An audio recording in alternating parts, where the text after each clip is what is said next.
জীৱনত যিবোৰ পোৱা হয় সেইবোৰ হজম কৰিবলৈ শিকি লোৱা উচিত, কিয়নো খাদ্য হজম কৰিব নোৱাৰিলে ৰোগ বাঢ়ে, টকা হজম কৰিব নোৱাৰিলে বিলাসিতা বাঢ়ে, কথা হজম কৰিব নোৱাৰিলে তৰ্ক বাঢ়ে, প্ৰশংসা হজম কৰিব নোৱাৰিলে অহংকাৰ বাঢ়ে, নিন্দা হজম কৰিব নোৱাৰিলে শত্ৰুতা বাঢ়ে, গোপনীয়তা হজম কৰিব নোৱাৰিলে সংকট বাঢ়ে, সুখ হজম কৰিব নোৱাৰিলে পাপ বাঢ়ে, দুখ হজম কৰিব নোৱাৰিলে হতাশা বাঢ়ে।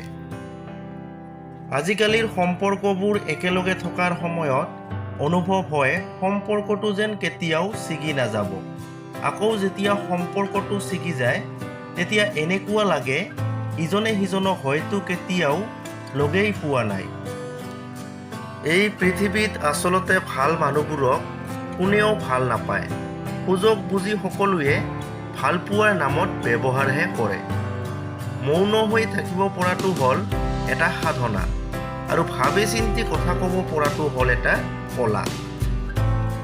যিজনৰ পকেটত ফুটাকৰি এটাও নাথাকে সেইজনৰ হৃদয়ত বহুত কিবা কিবি থাকে। সফল হ'বলৈ হ'লে প্ৰথমতে নিজৰ ভুলবোৰ ধৰিব পাৰিব লাগে। নিজৰ ভুল বুজি নোপোৱাকে কেতিয়াও সফল হ'ব নোৱাৰে। জীৱনে কেতিয়াও কাকো ভুল পথলৈ লৈ নাযায়।